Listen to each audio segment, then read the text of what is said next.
आज मैं आप लोगों के सामने पेपर की कतरन से कुछ महत्वपूर्ण पॉइंट जो है वह लेकर के आया हूँ और वह आप लोगों के सामने प्रस्तुत कर रहा हूँ।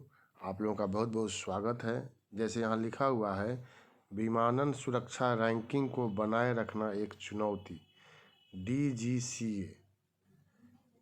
अब यहाँ पर हवाई यात्रा सुरक्षा के मामले में भारत की रैंकिंग बेहतर हुई है। इंटरनेशनल सिविल एविएशन ऑर्गेनाइजेशन की ओर से जारी ताज़ा आंकड़ों के अनुसार भारत इस रैंकिंग में 48वें स्थान पर है। तो यह हम लोगों को पूछा जा सकता है कि हवाई यात्रा सुरक्षा के मामले में भारत का विश्व में क्या स्थान है। तो साथियों, यहाँ लिखा हुआ है 48वां स्थान जो है वह है। अब तक की सर्वश्रेष्ठ रैंकिंग है यह भारत की। चीन भारत से एक स्थान पीछे है। 4 साल पहले देश की रैंकिंग 102 थी, तो बहुत नीचे आए हैं। बहुत हम लोगों में सुधार हुआ है, यह बहुत अच्छी बात है। नागरिक उड्डयन महानिदेशालय प्रमुख अरुण कुमार ने कहा कि अब हमारी चुनौती इस रैंकिंग को बनाए रखना है। तो यह एक क्वेश्चन था। पटना में 6 व 7 मार्च को G20 वार्ता समूह की बैठक होगी।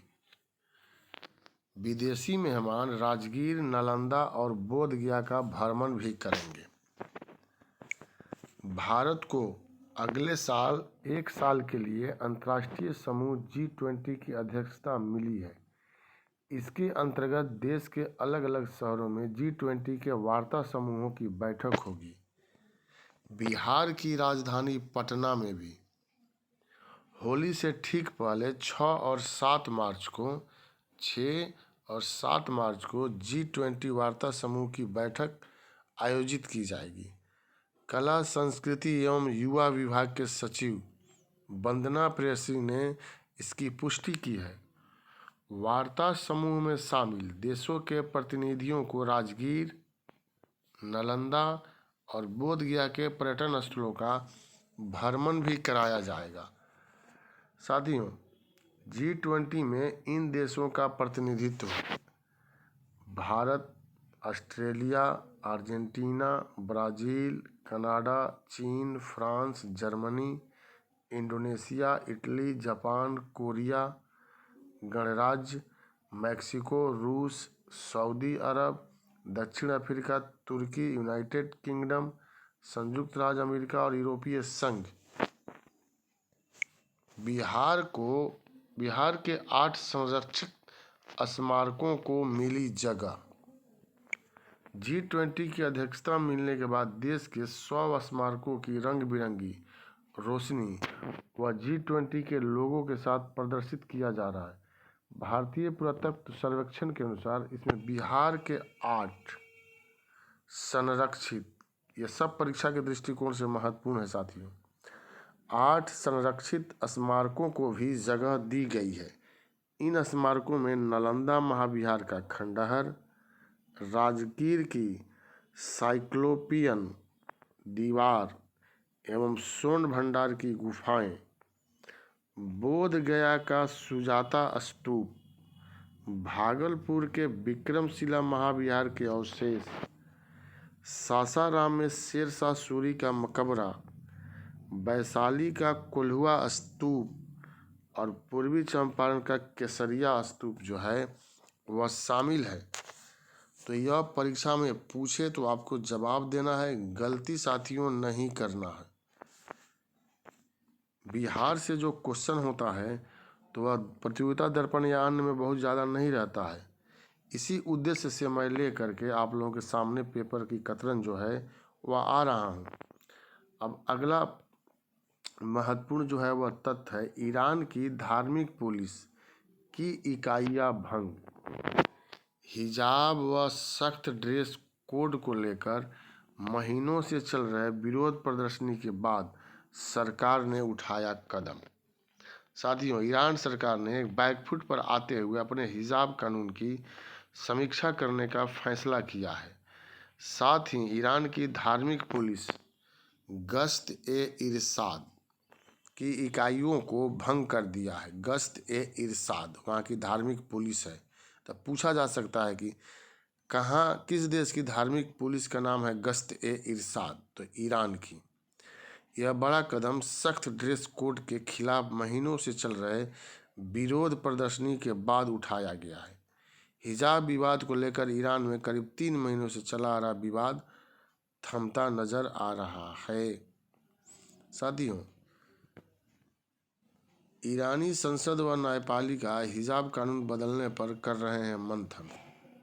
22 वर्षीय ज्योति महसा अमीनी की मौत के साथ ईरान में विवाद शुरू हो गया था। उसे तेहरान में धार्मिक पुलिस ने 13 सितंबर को हिजाब न पहनने पर गिरफ्तार किया था। पुलिस हिरासत में ही उसकी मौत हो गई थी। बताया जाता है कि पुलिस अधिकारियों ने उसके सिर पर डंडों से वार किए। हालांकि पुलिस ने कहा कि इसकी मौत दिल के दौरा पड़ने से हुई है। जो भी हो, ईरान की सरकार को अपने फैसले पर पुनः मंथन करने और इस फैसले को वापस लेने के लिए बाध्य होना पड़ा है और वहाँ विरोध प्रदर्शन जो है वह हिंसक हो गया था। अब वह धीरे धीरे थमता हुआ नजर आ रहा है।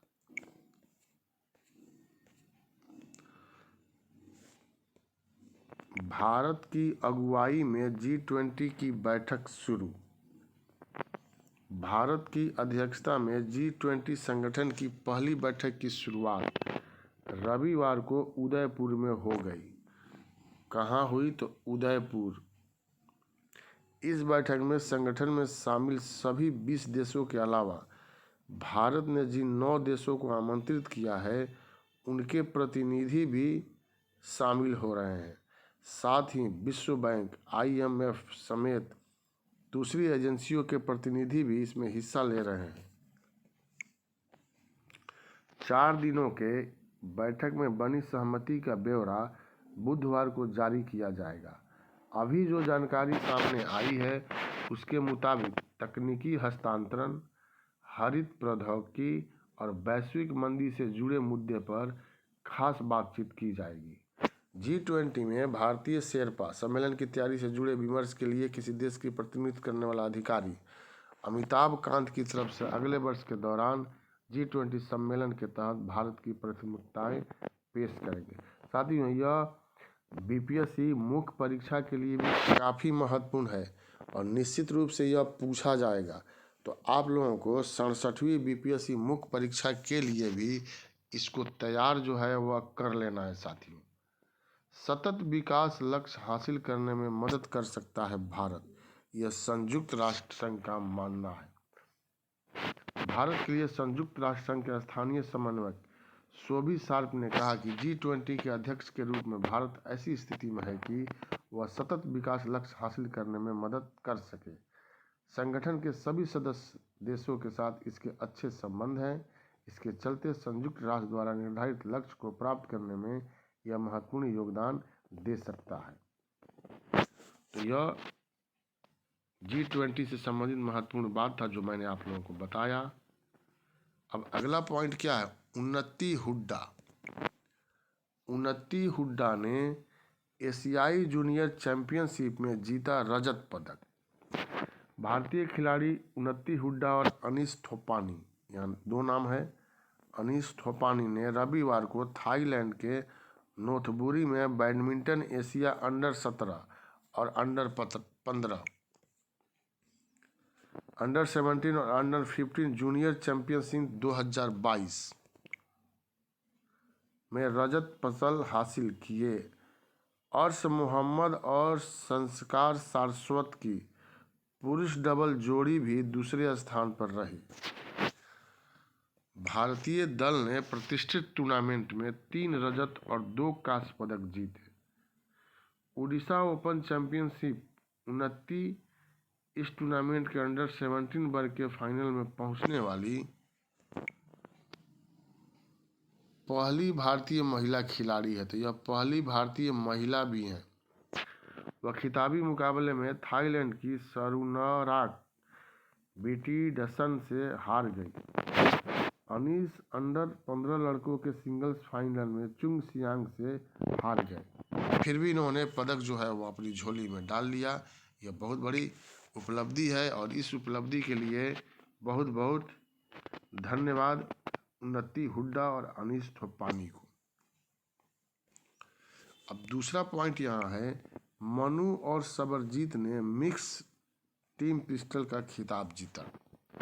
मनु भाकर और सरबजोत सिंह या सरबजीत सिंह ने रविवार को यहाँ 65वीं राष्ट्रीय निशानेबाजी प्रतियोगिता में 10 मीटर एयर पिस्टल मिक्स्ड का खिताब अपने नाम कर लिया और इस जोड़ी ने स्वर्ण पदक जो है वह जीता। विश्व मृदा दिवस 5 दिसंबर 2022 को विश्व मृदा दिवस जो है वह मनाया गया। साथियों, असंतुलित उर्वरकों का प्रयोग, फसल सघनीकरण, जनसंख्या का दबाव, बढ़ते प्रदूषण एवं अनुपयुक्त कृषि क्रियाओं के कारण मिट्टी के स्वास्थ्य पर प्रतिकूल प्रभाव पड़ा है। मानव समृद्धि एवं मानव सभ्यता के अस्तित्व तथा पारिस्थितिक तंत्र के संतुलन को बनाए रखने में मिट्टी की महत्ता की ओर ध्यान आकृष्ट करने के उद्देश्य से विश्व खाद्य एवं कृषि संगठन द्वारा, तो यही है विश्व खाद्य और कृषि संगठन के द्वारा 5 दिसंबर को विश्व मृदा दिवस आयोजित करने का आह्वान किया गया है। दीर्घकाल तक अच्छी उपज प्राप्त करने के लिए आवश्यक है कि खेत की मिट्टी के स्वास्थ्य का भरपूर ध्यान रखा जाए, समय समय पर मिट्टी की जांच कराई जाए तथा जांच के अनुसार फसल के लिए जैविक एवं रासायनिक उर्वरकों की अनुशंसित मात्रा का उपयोग किया जाए। अनुशंसित उर्वरकों के उपयोग से फसलों को संतुलित पोषण मिलता है, मिट्टी का स्वास्थ्य बना रहता है, खेती की लागत में कमी आती है तथा फसलों के उत्पादन एवं उत्पादकता में वृद्धि होती है, जिससे किसानों की आय में बढ़ोतरी होती है। अब यहाँ मुख्य कार्यक्रम क्या था? सभी चयनित ग्रामों में विश्व मृदा दिवस का आयोजन, चयनित राजस्व ग्राम में मृदा स्वास्थ्य कार्ड का वितरण, किसानों को रासायनिक उर्वरक के कम उपयोग एवं जैविक उत्पाद के उपयोग को प्रोत्साहित करना, किसानों को संतुलित उर्वरक के उपयोग की जानकारी देना, किसानों को मृदा स्वास्थ्य कार्ड के आधार पर अनुशंसित मात्रा में उर्वरकों के प्रयोग के लिए कृषकों के बीच जागरूकता फैलाना। तो यह मनाया गया साथियों, और सरकार के द्वारा भी इस तरह के कार्यक्रम आयोजित किए गए। इसके बाद है, इंडोनेशिया में सक्रिय हुआ ज्वालामुखी माउंट, इसका नाम है सेमेरू, यह सक्रिय हो गया। इंडोनेशिया में ज्वालामुखी माउंट सेमेरू में रविवार को विस्फोट तेज हो गया। ज्वालामुखी से लावा की नदी बह रही है और आसपास के क्षेत्र में गैस के बादल छा गए हैं। राष्ट्रीय आपदा प्रबंधन एजेंसी के प्रवक्ता अब्दुल महारी ने कहा कि मानसूनी बारिश से हुए क्षरण के बाद 3676 मीटर ऊंचे माउंट सेमेरू की ऊपरी शिखर ढह गया। तो पूछा जाएगा इसका नाम, तो इसका नाम है माउंट सेमेरू। तो यह ध्यान रखिएगा कि अचानक जो है यह विस्फोट हुआ और सक्रिय हो गया। किंग्स चार्ल्स के राज्याभिषेक में कोहिनूर का ताज पहनेगी कैमिला।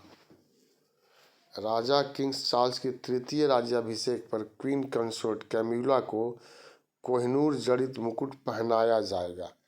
यही साथियों वह कोहिनूर जड़ित मुकुट है जिसको अंग्रेज अपने साथ लेकर के चले गए, गोलकुंडा के खान से निकाला गया था और इसके बाद पंजाब के महाराजा जो थे उन्हीं के माध्यम से, जो दिलीप सिंह थे, ले करके इसको ब्रिटेन भेज दिया गया। और आप यह देख रहे हैं कि यह ताज में जड़ा हुआ है। ब्रिटेन के नए राजा किंग्स चार्ल्स तृतीय को अगले साल 6 मई को राज्याभिषेक होगा। चार्ल्स के साथ क्वींस कंसोर्ट कैमिला को भी मुकुट पहनाया जाएगा। अटकलें लगाई जा रही है कि कैमिला को कोहिनूर वाला ताज पहनाया जा सकता है, लेकिन अभी यह कंफर्म नहीं है। कोहिनूर हीरा भारत का है, जिसे औपनिवेशिक काल के दौरान ईस्ट इंडिया कंपनी भारत से हड़प ले गई थी और रानी विक्टोरिया को उपहार स्वरूप दे दिया था। पिछले दिनों एक अखबार ने भाजपा के एक प्रवक्ता के हवाले से कहा कि कोहिनूर के उपयोग से औपनिवेशिक अतीत की दर्दनाक यादें ताज़ा हो जाती है। कोहिनूर से सुसज्जित मुकुट विशेष रूप से 1937 में महारानी एलिजाबेथ द्वितीय की मां के राज्याभिषेक के लिए बनाया गया था। ईरान में हिजाब के विरोध के बाद नैतिक पुलिस जो है वह भंग। हिजाब के विरोध में 2 महीने से अधिक चले प्रदर्शन के बाद इराक सरकार का रुख बदला है। सरकार ने महिलाओं के पहनावे पर नज़र रखने वाली नैतिक पुलिस नाम दिया गया है कि सभी इकाइयाँ भंग कर दी है। अटॉर्नी जनरल मोहम्मद जाफर मोंटाजेरी ने कहा कि नैतिक पुलिस का न्यायपालिका से कोई लेना देना नहीं है, इसलिए इसे ख़त्म कर दिया गया है। संसद और न्यायपालिका हिजाब मुद्दे को देख रही है। बता दें कि कुछ दिन पूर्व नैतिक पुलिस की हिरासत में एक युवती महसा अमीनी की मौत के बाद ईरान में प्रदर्शन शुरू हो गया था। पिछले साल रईसी के सत्ता में आने के बाद हिजाब को लेकर नियम कड़े किए गए। इसके तहत गलत तरीके से हिजाब पहनने वाली महिलाओं को सरकारी कार्यालयों, बैंक और सार्वजनिक वाहनों में प्रवेश देने से इनकार किया जा सकता है। भारत ने 1 दिसंबर से G20 समूह की अध्यक्षता संभाली है, लिहाजा इसको लेकर बच्चों को शिक्षित किए जाने की योजना है। और इस योजना में आप देखिए वसुधैव कुटुंबकम है, यानी एक पृथ्वी एक कुटुंब एक भविष्य, जो कि महाउपनिषद से लिया गया है। G20 के देश दुनिया 2/3 जनसंख्या का प्रतिनिधित्व करते हैं। बच्चों को बताया जाएगा कि G20 समूह दुनिया की 2/3 जनसंख्या का प्रतिनिधित्व करते हैं। G20 ऐसे देशों का समूह है जो विश्व की 85% सकल घरेलू उत्पाद का प्रतिनिधित्व करता है। G20 के सदस्य देश विश्व के 75% व्यापार का भी प्रतिनिधित्व करते हैं। G20 एजेंडा 2 चैनलों द्वारा संचालित होता है, जिसमें फाइनेंस और सर्वट्रिक शामिल है। G20 का कोई अस्थायी अध्यक्ष नहीं होता। इसकी अध्यक्षता की जिम्मेदारी हर साल अलग अलग देशों को मिलती है। पहली बार भारत को अध्यक्षता, भारत पहली बार इसका अध्यक्ष बना है, इसलिए तो मैं बोल रहा हूँ कि यह मुख्य परीक्षा में भी पूछा जाएगा। 1 दिसंबर 2022 से 30 नवंबर 2023 के लिए G20 की अध्यक्षता संभालेगा। G20 की अध्यक्षता भारत के अमृतकाल की शुरुआत का प्रतीक है। यह देश की आज़ादी की 75वीं वर्षगांठ से शुरू होकर आज़ादी के 100वें वर्षगांठ तक की 25 साल की अवधि है। G20 की अध्यक्षता के दौरान देश भर में 200 से अधिक बैठकें होगी। इसका शिखर सम्मेलन नई दिल्ली में होगा, तो यह ध्यान रहे कहाँ होगा, तो नई दिल्ली में, और इसमें दुनिया भर के नेता शामिल होंगे।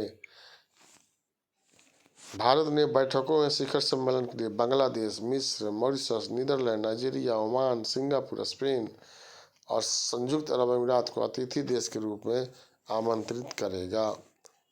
तो यह महत्वपूर्ण हम लोगों का पॉइंट था और आशा है कि आप लोगों को अच्छा लगेगा।